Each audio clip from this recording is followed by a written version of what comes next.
In a sitcom with this much going on, even big names can slip your mind. Welcome to MsMojo, and today we're counting down our picks for the top 10 actors you forgot were on 30 Rock. Conan O'Brien! That's right! Before we begin, we publish new content every day, so be sure to subscribe to our channel and ring the bell to get notified about our latest videos. For this list, we're looking at the celebrity guest appearances on this TV comedy that you might have forgotten. This list will be exclusively for celebs whose role we somehow keep overlooking, meaning that Oprah's unforgettable cameo is ineligible. And here comes some more stuff. I hate my feet, and once I had a sex dream about Nate Berkus, but halfway through he turned into Dr. Oz. Has that ever happened to you? A hug! This is happening. It's all right, Liz. It's all right. I'm okay. Please stay close. Number 10. Tom Hanks. In this two-part Season 5 episode, Tracy Jordan tries to undermine all the good press that's made him an A-lister. But now that he's a big star, his antics are seen as artistic endeavors and only makes his public esteem rise. Yeah, we know, where's Tom Hanks? You asked to come on our show because you had a revelation about your post-Oscar trip to Africa. I lied to all you ugly white ladies. I didn't go to Africa. I was hiding in a warehouse in Queens watching vintage pornography. I love your honesty. In the end, Jack offers the answer. To lose clout as an actor, all you gotta do is stop doing movies and move to TV. Sick self-burn, Baldwin. Even if you had the kind of career where you walked away from a blockbuster franchise or worked with Meryl Streep or Anthony Hopkins, made important movies about things like civil rights or Pearl Harbor, stole films with supporting roles and then turned around and blew them away on Broadway, none of that will matter once you do television. Cut to Tom Hanks darning a blanket while he watches TV. Upon seeing Tracy's small screen appearance, he picks up a red phone to tell Clooney to tell Pitt that Tracy is off the A-list. Hold on. Tracy's back on TV again? Clooney, Hanks, actor emergency. Tracy Jordan's doing TV again. I know. Disappointing. Take him off the official A-list. It's a quick, funny cameo lampooning the power in star power. Number 9. Octavia Spencer. Every dream begins with a line. Dreamer. Action! You have within you the line. Strength and. I got it. Line. Yo, Miz, what's the name of that crazy-ass place we went last night? Bed Bath & Beyond. We went beyond. And action! Line. One of the most consistently funny dynamics in the show is the interactions between Liz and the stars of TGS, the stereotypical high-maintenance and demanding Jenna and Tracy. To keep the show running smoothly, Liz has become an expert at putting out any fires their egos might spark. But the tables are turned for Tracy when he casts Octavia Spencer in his upcoming Harriet Tubman movie. Yeah, the whole cabin vibe wasn't working for me. And this movie cannot take place in Maryland because of my ongoing feud with Cal Ripken. In contrast to her real-life public persona, Spencer is a challenging nightmare, even worse than Tracy, going so far as to demand that a t-shirt for her gambling website be shown in the historical film. It was totally out of character, but that's what made it so funny. My mouth is full of shrimp, my bad. I forgot.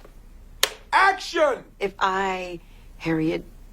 I don't like Tubman. It sounds like a dude. Let's change it to Tub Girl. Cut! I think we got it. Number 8. Paul Giamatti. After getting serious with her new boyfriend, Liz has a new spring in her step, which has the effect of getting her a lot more male attention. The point is, being with someone makes people want to be with you. You know, when it rains, it pours. Hey, I want your feet in my mouth. When it rains, it pours. Buoyed by her self-assured attitude, she asks the editor of TGS to get the footage to help her ASAP by flirting with him. This editor, who then goes on to tell everyone that he and Liz are sleeping together, is none other than Paul Giamatti. Civil War reenactor. Kind of an expert at getting shot by smoothbore firearms. You know? Like...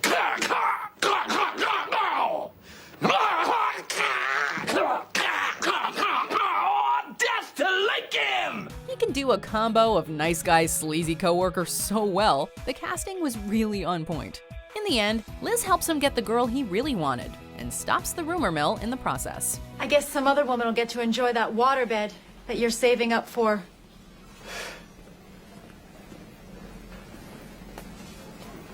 What's up, Richie? Number 7. Jim Carrey.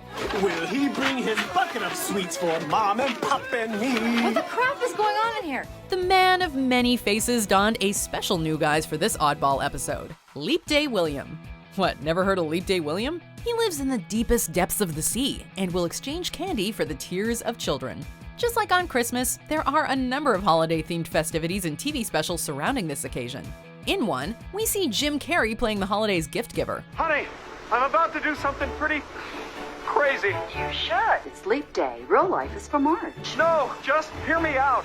Because if this doesn't work... Doesn't matter. Nothing that happens on Leap Day counts. It's not the only instance of big stars appearing in a show within the show, with fellow SNL alums Kristen Wiig and Will Ferrell getting their own screen time. Put the mimosas down, bitch! Number 6, Weird Al Yankovic. Jenna's theatricality and penchant for breaking into song has resulted in some of 30 Rock's funniest moments. She'll sing her little diva heart out for almost no reason at all, and is downright desperate to be the center of attention. Kidnapped, my heart has been stolen, I am kidnapped, and I wonder for how long. But when one of her songs is lampooned by the king of musical parody, Mr. Weird Al Yankovic himself, she becomes fearful that she's become a joke, and vows to find a way to outmaneuver him. Knapsack, the zipper is broken on my knapsack. It's such a natural cameo, fitting right in with the ridiculous nature of Jenna Maroney, that it's easy to overlook. In the end, she actually finds a way to normal Al him, but at her own expense. Winning? I ate pizza, I ate cheese, I ate lots of broccolis, I ate ice cream way too fast, burritos always give me gas, fart so loud. Number 5, Nathan Lane. Yeah, sweetheart.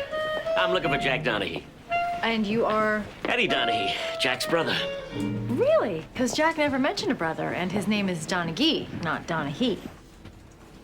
You know, you could be pretty if you didn't scowl so much. Jack Donaghy is a self-made man, and with his imposing demeanor and love of capitalism, he's become a sort of rich Republican poster boy. While not entirely ashamed of his Boston Irish roots, although he's worked wicked hard to lose the Southie accent, he would prefer not to be associated with his blue state, blue-collar upbringing in Sadchester, Massachusetts. Eddie Donaghy. As I live and breathe. You're a disgrace! You're not the boss of me, Jack Donaghy! It's Donaghy, not Donaghy! But early in the series, he gets a visit from his brother Eddie, who's come to tell him that their father has died. The con man is played by the incredible Nathan Lane, and really, we wish it had been a recurring role. I had sex with your prom date. I stole your identity. I threw you out of a window. I convinced you had lupus. I microwaved your parakeet. I hated that bird. We had some great times, didn't we? Yeah. Number 4, Stanley Tucci. Kenneth Parcell, the lovable hayseed page of NBC's 30 Rockefeller Plaza, who's almost certainly some sort of immortal elder god, is just the sweetest. It's quite a suit, Kenneth. Thank you, sir. All my suits are my late father's, Mr. That's weird. Sure, he may not be the brightest kernel on the corncob, but darn if he isn't reliable. Discovering a rival in his new position at the Standards and Practices Department, Jack convinces him to crush his competition, then relates his own rival-crushing story. We got the contract. We're gonna make the bottles for new Coke. And I'm gonna make sure you get all the credit. Aces. Let's do some cocaine. Tucci is hard to spot at first, buried under a wig in the 80s flashback. Later, when Tucci finds out that his friendship with Jack was a sham, Jack realizes that maybe being a cutthroat businessman isn't always what's important. All right, what about the drive up to Pittsfield when we stopped at Sturbridge Village? Remember, we had fun. We saw a candle being made. I didn't really care about that candle, Henry. I don't even remember what color it was. Regular white tan candle color. Number 3, Amy Schumer. I'm gonna get some tape. Don't blink. Did you miss it? It really is that fast. There were a number of guest stars in the episode Mamma Mia, including Steve Buscemi, Alan Alda, and Keith Olbermann. Bret Michaels. We have the same publicist, and she said he'd love to come here and dress in the same outfit and do it with me. And also, he wants to be on the show. You know, they used that catchphrase on SportsCenter last night. Rangers on the power play. Oh, Avery. That's a deal breaker, ladies. But the one most easy to overlook is Ms. Schumer. Having just 2 years earlier placed 4th on the 5th season of Last Comic Standing, this is more of a before-they-were-famous role than a proper cameo. In fact, playing Liz's stylist as she gets ready for a photo shoot with Jenna, Schumer's one line is, "Ugh, I'm gonna get some tape." Hey, we all gotta start somewhere. I love them. Who are your favorite teams? I like smaller teams, like not the big leagues. I like the Long Island mediums. The acorn pine cones. Number 2, Catherine O'Hara and Bryan Cranston. My name is Ron. I'm Perlene's friend. I've met celebrities before. Do you know Evel Knievel's motorcycle picture? Oh. Come on, Ron. I'm better than that. One of the show's great running jokes is Kenneth's lamentations about his mom's friend Ron. For much of the show, both his mother and the disapproved of beau remain faceless and off-screen. But in the final season, we finally get to meet the other Parcells. Oh, he's always been a special boy. I remember the day he was born. He looked up at me and he said, "Mama, I am not a person. My body's just a flesh vessel for an immortal being whose name, if you heard it, would make you lose your mind." Do you remember that, honey? Catherine O'Hara of Home Alone, Beetlejuice, and Schitt's Creek fame plays Perlene Parcell, while Bryan Cranston, at the peak of Breaking Bad popularity at the time of airing, was the infamous Ron. Okay. There's a picture on my wall of a boy who's just yay tall. Without a daddy, he's in danger. He needs an older male stranger. And when he goes to war... It was especially nice to see Cranston return to comedy, as before earning some serious clout as a dramatic actor, he was of course known primarily for his comedic roles, such as Hal and Malcolm in the Middle. And I am always shocked when I get to the episode where Catherine O'Hara and Bryan Cranston are Kenneth's family. So, who beats them out for the #1 spot? I'll give you a clue. Since he appeared on 30 Rock, he has gotten a lot more famous. Who could it be? Let's check out these forgettable/unforgettable honorable mentions, and then we will go to there. Damn it. Why now? On my last day before retirement. Here, let me show you guys something. It's my girl. We're getting married when I get out of here. Why am I showing you guys this? It's gonna jinx everything. Plus, you're a couple of pervs. I thought about you a lot when I was away. And I still remember the moment when we fell in love. You were administering a scoliosis test to the class, and you lingered on my spine. I won't be a burden. Now, make me a smoothie and let's go clubbing. Oh, we don't have dancing or liquor here. But Cousin Kenneth sent me all your movies. At night, I laughed so hard, it really roused up the wolves. Number 1, Peter Dinklage. Liz, who's gone a little baby crazy, starts obsessing over kids on the street, which is how she very awkwardly encounters a small-statured man. Did you just touch my head? Well, I had to do something to get your attention. Okay, you got it. Yeah, I do. I like your type. And I like aggressive women with a nerdy vibe. How about we grab some coffee and explore this?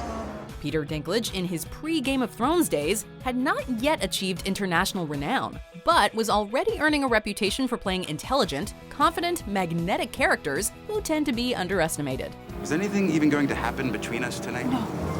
But not because of your size, it's because I have a thing about intimacy. I'm the weird one, I'm weirder than you. How am I weird? You're not, that came out wrong. Liz has had a slew of boyfriends over the years, and we wish that this could have gone somewhere and not just been a one-episode thing. When you mess up the Sex and the City bridge meet, though, you probably have some things to work on. Waiting for someone? What do you think you're doing? Oh, I'm so sorry. I thought he was someone else. Liz. Shut it down! Do you agree with our picks? Check out this other recent clip from MsMojo. And be sure to subscribe and ring the bell to be notified about our latest videos.